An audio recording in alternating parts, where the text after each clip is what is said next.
Terima kasih untuk tim pemuji dan penyembah, luar biasa. Oke, aku ingin menyapa teman-teman semua siang hari ini. Shalom teman-teman. Sekali lagi shalom. Shalom. Meskipun teman-teman sekali lagi berapapun yang hadir, kita mau tetap semangat untuk memuji Tuhan. Kita mau tetap rindu untuk mendengarkan firman amin pada siang hari ini. Karena aku yakin dan percaya kita datang ke rumah Tuhan bukan hanya untuk bertemu teman saja, tetapi untuk kita bisa sama-sama mendengarkan pesan Tuhan. Dan siang hari ini kita akan belajar sesuatu yang masih berkaitan dengan tema bulan ini teman-teman, yaitu mengenai action speak loud, ya. Dimana di sini berbicara tentang perbuatan itu akan berbicara lebih keras daripada hal-hal yang kita ketahui selama ini, daripada teori-teori yang mungkin kita ketahui, firman yang kita ketahui. Artinya apa yang kita dapat itu harus kita lakukan, baik dalam perbuatan kita maupun perkataan kita. Oleh sebab itu teman-teman, khusus di hari ini kita mau belajar tentang talk with impact. Boleh sama-sama bilang talk with impact? Ya, berbicara atau berkata-kata dengan pengaruh atau membawa dampak, ya. Oleh sebab itu teman-teman, kita mau sama-sama belajar satu hal yang penting ini. Kenapa? Karena sebenarnya perkataan atau ucapan yang kita sampaikan ke teman-teman kita, ke sekeliling kita, ke keluarga kita, ke siapapun yang ada di sekitar kita, sebenarnya itu punya efek yang begitu luar biasa teman-teman. Ya, makanya kita mau belajar hari ini sama-sama.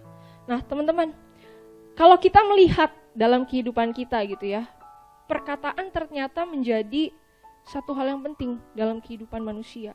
Kenapa? Artinya bukan hanya sekedar kata-kata saja, bukan hanya sekedar kata-kata mati untuk kita berkomunikasi aja, tetapi ternyata salah satu kebutuhan manusia adalah untuk mendengarkan perkataan dari orang lain. Maksudnya apa? Terkadang ada orang-orang supaya bisa semangat, dia itu perlu mendengarkan kata-kata motivasi dari temannya. Dia perlu dengar firman Tuhan biar dikuatkan, perkataan Tuhan. Dia perlu dengar kata-kata semangat, atau mungkin dia perlu dengar kayak kata-kata lucu gitu mungkin biar terhibur ketika lagi sedih, atau apapun itu teman-teman.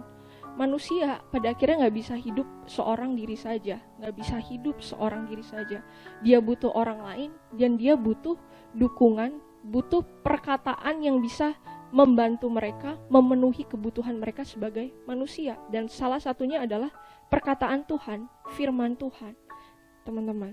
Nah kita mau lihat, boleh dibantu di next.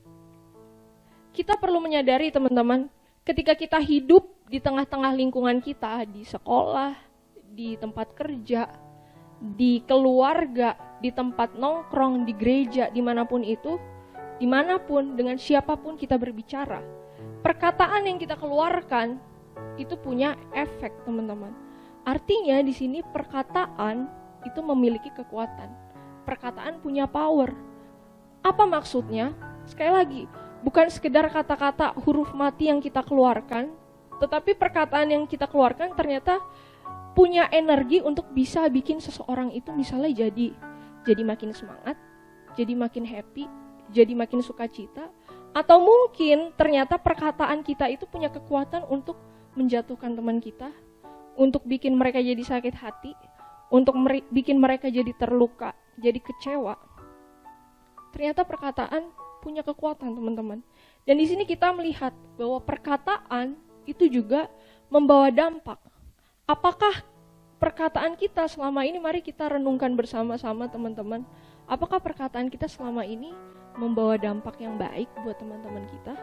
Ataukah justru membawa dampak yang buruk? Apakah melalui perkataan kita mereka jadi diberkati? Atau justru dari perkataan kita mereka malah jadi mundur, mereka jadi tertuduh, mereka jadi ngerasa malu, mungkin dari bercandaan-bercandaan kita yang kelewatan atau yang lain-lain ya. Bagaimana teman-teman? Sekali lagi teman-teman, jangan lupa bahwa perkataan itu memiliki kekuatan, perkataan itu membawa dampak. Kita mau sama-sama lihat dari, boleh next lagi, dari Yakobus 3 ayat 4 sampai 5. Kita mau sama-sama baca teman-teman ayat 4 dan ayat 5. Sama-sama kita baca, 3, 2, 1. Begitu juga dengan kapal, meski ukurannya amat besar dan memerlukan tenaga angin yang kuat untuk melaju, tetapi yang mengendalikan kapal besar itu hanya sebuah kemudi kecil. Dan orang yang memegang kemudilah yang menentukan kemana kapal itu pergi. Demikianlah halnya dengan apa teman-teman? Dengan lidah. Meskipun lidah hanya bagian kecil dari tubuh, kita bisa memakainya untuk menyombongkan diri dan menciptakan kekacauan besar. Biarpun kecil, lidah dapat merusak banyak hal. Sebagaimana hutan yang luas bisa terbakar hanya karena lidah api yang kecil. Nah teman-teman, ayat ini itu ditulis sama Yakobus. Dia mengibaratkan perkataan yang keluar dari mulut kita itu seperti kapal yang besar, teman-teman. Apa artinya? Sekarang coba kita bayangkan kapal yang besar, teman-teman. Kapal yang besar itu bisa jalan di laut ya. Tetapi itu bisa jalan karena dikendalikan oleh sebuah alat kemudi yang kecil di dalam kapal itu.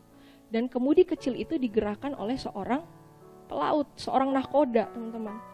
Dan akhirnya kapal itu bisa berlabuh kemana saja. Mungkin ada angin di luar sana teman-teman. Tetapi kembali lagi ingat, yang mengendalikan kapal tersebut, yang bikin kapal itu jadi bergerak bisa kemana aja, arahnya mau kemana aja, itu adalah karena adanya nahkoda dengan kemudi kecilnya. Dia mengendalikan kemudinya. Nah, begitu juga dengan perkataan kita, teman-teman semua.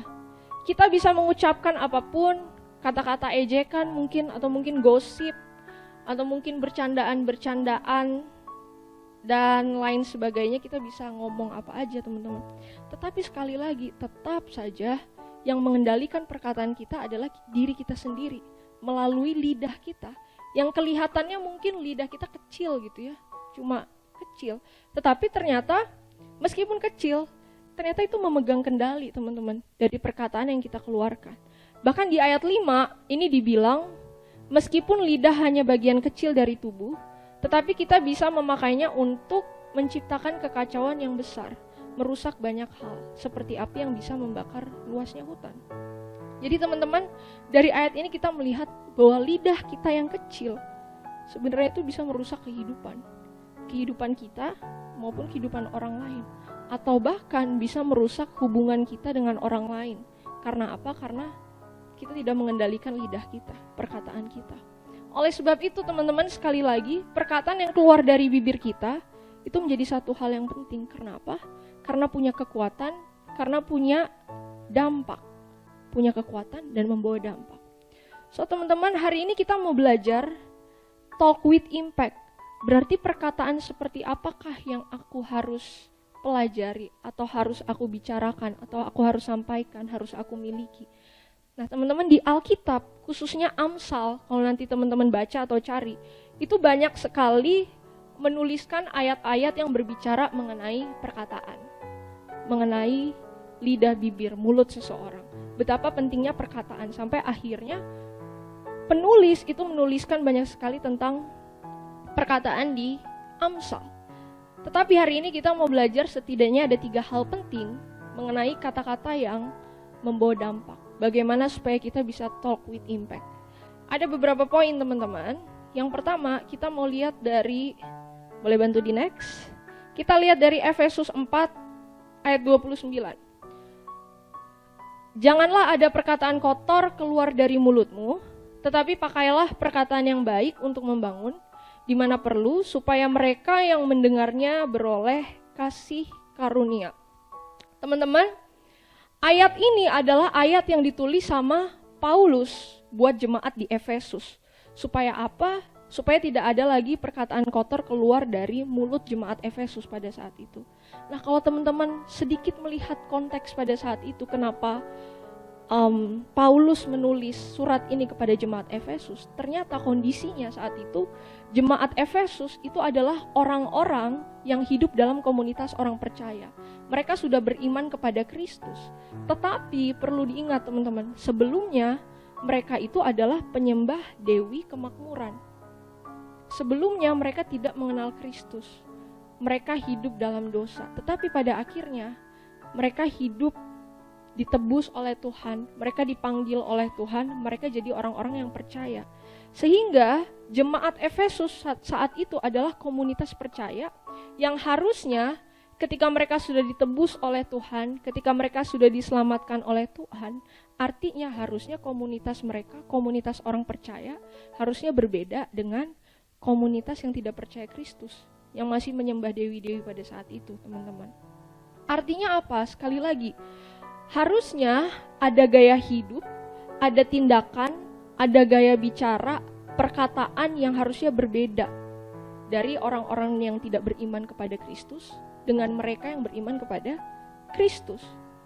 Nah, di sini dibilang, teman-teman, jangan ada perkataan kotor keluar dari mulutmu. Nah, ini menjadi PR juga buat aku pribadi, teman-teman. Ini sangat sulit, tetapi Alkitab mengatakan demikian kepada kita. Jangan ada perkataan kotor. Nah, perkataan kotor di sini artinya adalah perkataan yang busuk, perkataan yang gak berharga, perkataan yang gak bernilai, yang gak ada manfaatnya. Nah, kalau kita lihat dari bahasa aslinya, teman-teman, perkataan kotor itu dipakai juga untuk buah yang udah busuk, untuk ikan yang udah busuk, yang udah bau, udah gak ada gunanya. Kalau kita di rumah, kita punya buah atau kita punya ikan gitu ya, udah busuk, itu pasti nggak ada gunanya, teman-teman. Akan dibuang kayak gitu aja, nggak ada gunanya. Nah, lalu apa saja perkataan kotor itu? Kita semua, aku yakin kita udah tahu, teman-teman, ya. Bisa kata-kata kasar yang nggak ada gunanya, bercandaan yang kelewatan, bercandaan yang kurang ajar, bisa kutukan. Mungkin ketika kita dengar teman kita ngeselin, kita dengar cerita dari teman kita, mungkin kita ngutuk-ngutukin gitu ya. Iya ya, semoga dia kena karmanya abis ini. Semoga abis ini dia jatuh dari motor. Dan yang lain-lainnya, umpatan dan hal-hal lainnya yang gak berarti. Itu adalah perkataan kotor, teman-teman. Tapi sekali lagi ingat, perkataan kita itu punya kekuatan, teman-teman. Ketika kita menggunakan bibir kita untuk berkata-kata kotor, berkata-kata kasar, besar kemungkinannya, teman-teman, perkataan kita itu punya kekuatan untuk merusak kehidupan teman kita. Bisa bikin mereka sedih, bisa bikin mereka stres, bisa bikin mereka ngedown, atau bisa bikin mereka jadi merasa malu, tertuduh, dan akhirnya nggak datang ke gereja gitu ya. Dan selanjutnya, teman-teman, di sini Paulus bilang, nggak cuma berhenti di janganlah ada perkataan kotor, tetapi dibilang pakailah perkataan yang baik untuk membangun. Kuncinya adalah perkataan yang membangun. Jadi kalau kita berbicara tentang talk with impact, artinya gunakanlah perkataan yang membangun, teman-teman. Kita semua di sini adalah komunitas orang percaya, amin. Kita semua percaya Kristus, kita hidup bersama-sama, setiap minggu ketemu, kita bersekutu. Dan harusnya yang menjadi kerinduan kita dalam hati kita apa? Kita melihat adanya pertumbuhan dari teman-teman kita, teman-teman. Gak mungkin Sandro itu pengen ngelihat Sakti tuh hidup dalam dosa terus, gak mungkin. Sandro pasti pengennya ngelihat Sakti terus bertumbuh dalam Tuhan, makin baik dari hari ke hari. Amin apa tidak, San? Amin. Gak mungkin dari ke hari, gak mungkin Amel tuh pengen ngelihat Anya tuh gitu-gitu aja. Pasti Amel pengen ngelihat Anya itu dari hari ke hari semakin maju dalam Tuhan, mengalami perubahan, mengalami terobosan dalam hidupnya. Pasti setiap kita harusnya hati kita itu pengennya bertumbuh. Dan aku percaya, teman-teman, pertumbuhan itu akan terjadi dalam hidup orang percaya karena pekerjaan Tuhan. Tetapi sekali lagi, teman-teman, bukan cuma Tuhan yang bekerja, tetapi kita harus mengambil peran itu. Peran untuk apa? Untuk menjadi rekan sekerjanya Allah. Jadi ngapain kita? Kita harus menggunakan perkataan yang membangun buat teman-teman kita. Untuk mendorong mereka supaya semakin dekat sama Tuhan. Supaya mereka semakin semangat di dalam Tuhan. Atau gak harus menginjili mereka, teman-teman. Sekedar menyapa mereka, memberi semangat. Itu adalah perkataan yang membangun. Dan perkataan yang membangun di sini artinya adalah perkataan yang mendorong pertumbuhan orang lain dalam hikmat, dalam kesucian, dalam kebahagiaan, dalam kekudusan Kristen. Ini artinya, teman-teman. Artinya, Sekali lagi, perkataan yang membangun gak selalu mengenakan di telinga teman-teman kita, ya, di lawan bicara kita. Tetapi kalau itu untuk kebaikan mereka, mari kita perkatakan itu dengan apa? Bisa dengan teguran, bisa dengan saran, supaya apa? Supaya mereka semakin berhikmat, supaya mereka semakin hidup kudus, supaya sekali lagi, supaya mereka semakin bertumbuh di dalam Tuhan. Dan pada akhirnya teman-teman, orang yang mendengar perkataan kita, itu akhirnya bisa beroleh kasih karunia. Mereka merasakan kasih Kristus. Mereka merasakan benar-benar dikasihi, diterima. Karena apa? Karena perkataan kita adalah perkataan yang membangun. Selanjutnya kita mau lihat teman-teman, talk with impact itu apa lagi artinya? Boleh di next, yaitu perkataan yang menenangkan. Bukan hanya perkataan yang membangun, tetapi mari kita gunakan perkataan yang menenangkan. Amsal 15 ayat 1 dan 4 tuh bilang kayak gini. Jawaban yang lemah lembut meredakan kegeraman, tetapi perkataan yang pedas membangkitkan marah. Lidah lembut adalah pohon kehidupan, tetapi lidah orang curang melukai hati. Nah teman-teman, di sini dibilang jawaban yang lemah lembut. Lemah lembut itu kata lainnya dari bahasa aslinya itu dibilang menenangkan. Jawaban yang menenangkan itu meredakan kegeraman. Gimana maksudnya teman-teman? Kalau tadi di poin pertama, di perkataan yang membangun, kita udah belajar. Kita bisa tegur teman-teman kita bisa kasih saran. Tetapi yang kedua, kita belajar perkataan yang menenangkan. Mungkin kita bisa menegur teman-teman kita bisa kasih saran, kita bisa kasih kata-kata yang membangun. Tetapi apakah kita mengatakannya dengan cara yang lemah lembut? Apakah kita mengatakannya dengan cara yang menenangkan, teman-teman? Ya, bisa aja teman-teman poin yang mau kita sampaikan nih udah bener nih. Tetapi cara bicara kita nggak lemah lembut. Kita nggak mengatakannya dengan, kita ngomongnya tuh ngegas gitu loh, langsung frontal. Kok lu begitu sih? Kok lu tadi di depan kayaknya bajunya kurang sopan sih gitu misalnya. Kalau kita ngomongnya langsung kayak gitu, apakah itu sesuatu yang menenangkan? Tentu enggak. Kalau kita mau talk with impact, mari kita belajar untuk belajar menggunakan perkataan yang menenangkan, yang lemah lembut. Kalau poinnya udah benar, nextnya kita coba sampaikan dengan kata-kata yang lebih lembut, dengan kata-kata yang menenangkan. Nah, lemah lembut, teman-teman, di sini artinya juga adalah jawaban yang menyembuhkan. Ketika kita misalnya melihat teman-teman kita lagi putus asa, lagi hilang harapan, lagi nyerah, lagi ngalamin satu masalah, teman-teman, biarlah perkataan kita adalah kata-kata yang penuh harapan. Kata-kata yang bukan mematahkan semangat mereka, bukan menjatuhkan mereka. Jangan ketika teman kita cerita, kita malah serius lu, sesedih itukah diri lu? Kalau gue jadi lu sih, gue gak bakal sebegitunya. Jangan kita mengeluarkan kata-kata yang seperti itu teman-teman. Itu cuma akan mematahkan semangat mereka. Dan biarlah kata-kata kita seperti di ayat 4. Seperti pohon kehidupan. Artinya apa? Yang menyegarkan, yang menyembuhkan, dan yang terakhir adalah membawa keteduhan. Seperti pohon, di bawahnya ketika orang berteduh, itu mereka akan merasa teduh. Dan biarlah kata-kata kita itu membawa ketenangan, bisa bikin orang tenang, bisa menyembuhkan mereka, menyegarkan mereka. Dan yang ketiga, teman-teman, kita mau lihat, boleh di next, perkataan yang penuh kasih di Kolose 4 ayat 6. Kalau dari tadi kita udah ngelihat talk with impact itu berbicara di mana kita menggunakan perkataan yang membangun, perkataan yang menenangkan, yang lemah lembut. Dan kalau disimpulkan teman-teman dari 2 poin tadi, itu semua hanya bisa kita lakukan kalau kita memahami dan mengalami kasih Kristus dalam hidup kita.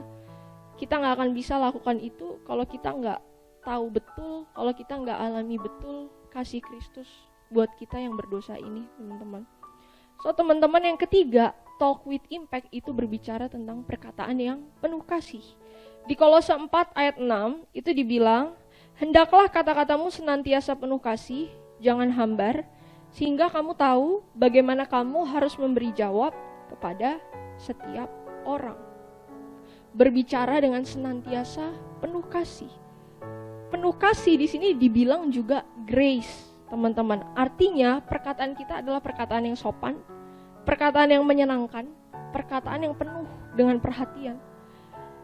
Kalau tadi kata-kata yang membangun, kata-kata yang menenangkan itu kita rangkum, teman-teman.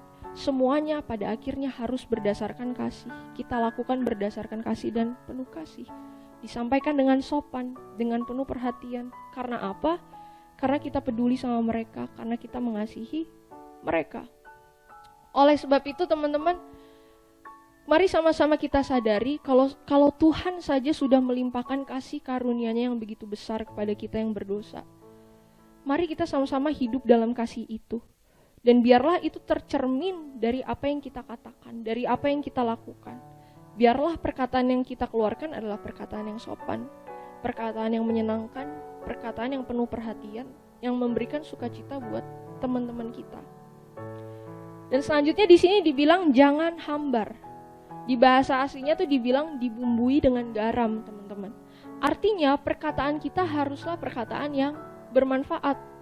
Gak asal ngomong, terus gak ada bobotnya gitu ya. Tetapi kita harus berkata-kata dengan penuh kehati-hatian, penuh dengan pertimbangan, ada manfaatnya.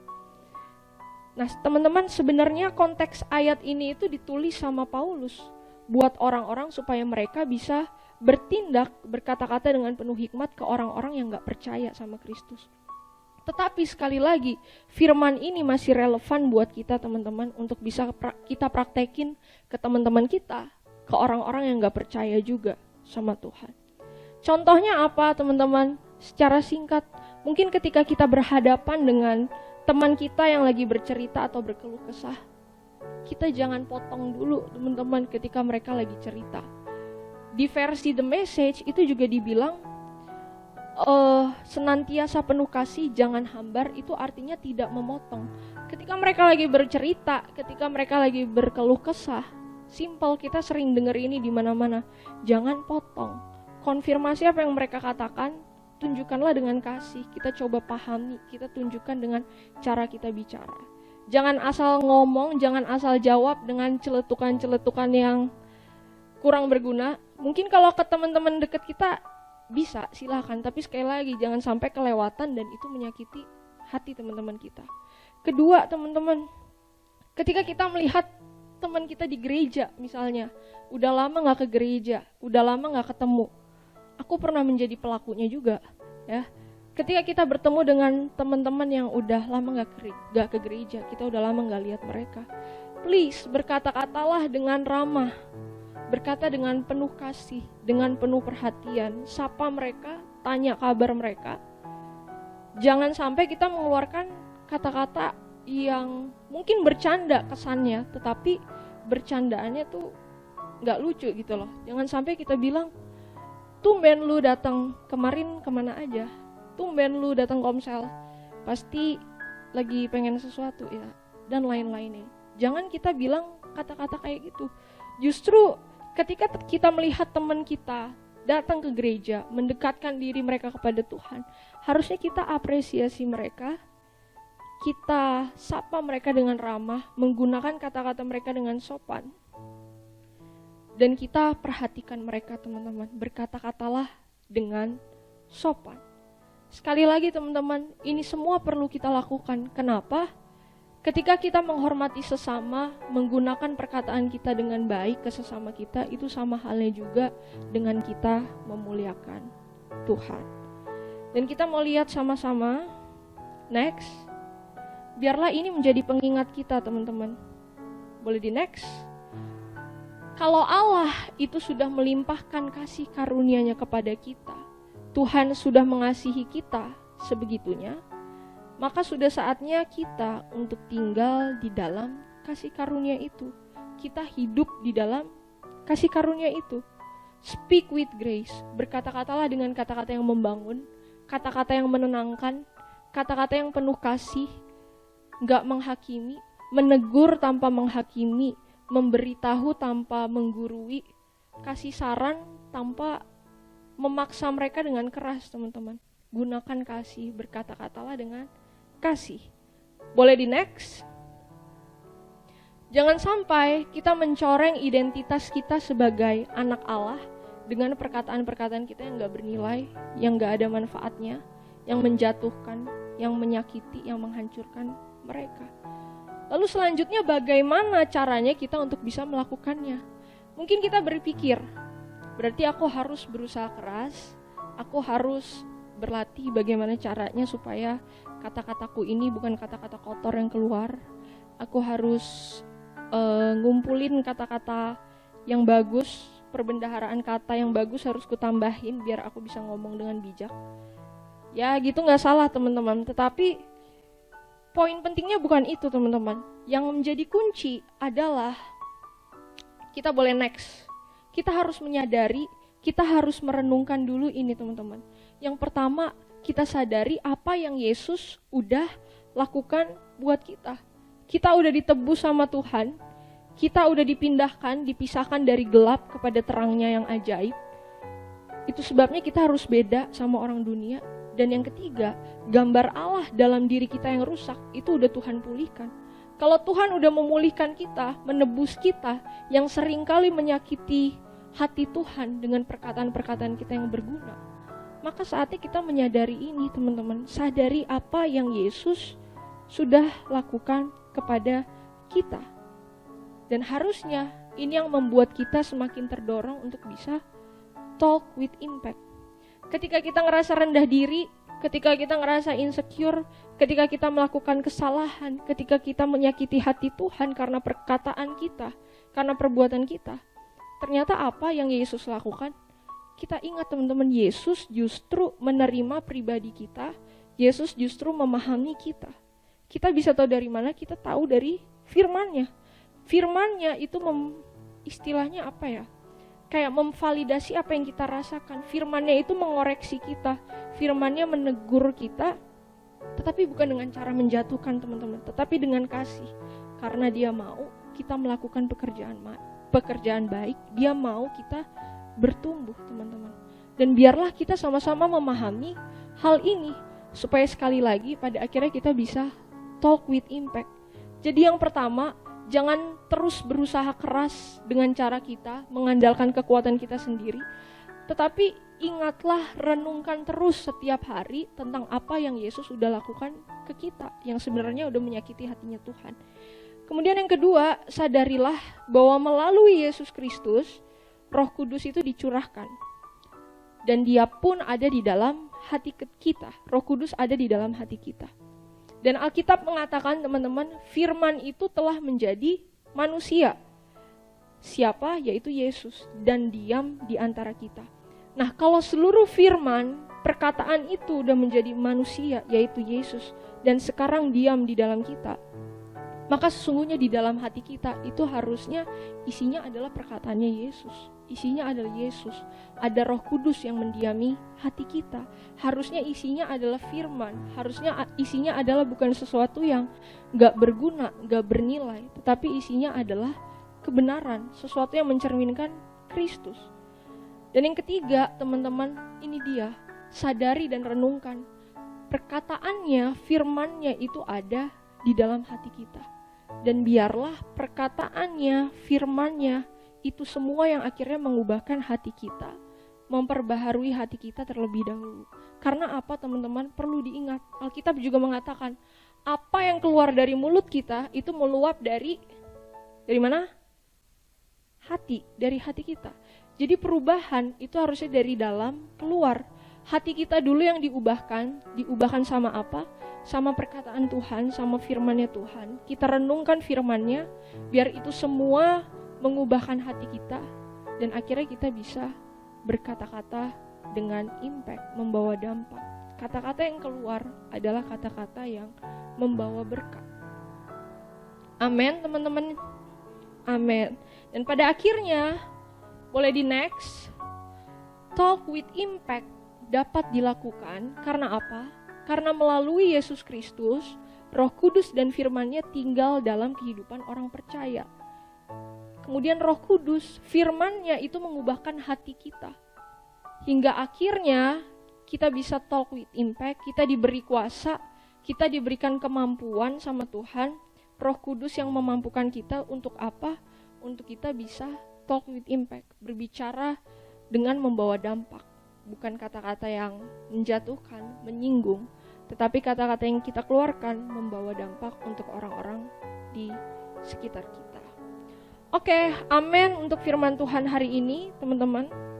Dan biarlah setelah mendengarkan firman ini, kebenaran ini, biar kita semakin rindu untuk terus diubahkan, untuk terus dibaharui hati kita dari hari ke hari. Bahkan kita bisa pakai lidah bibir kita untuk memuliakan Tuhan dengan apa?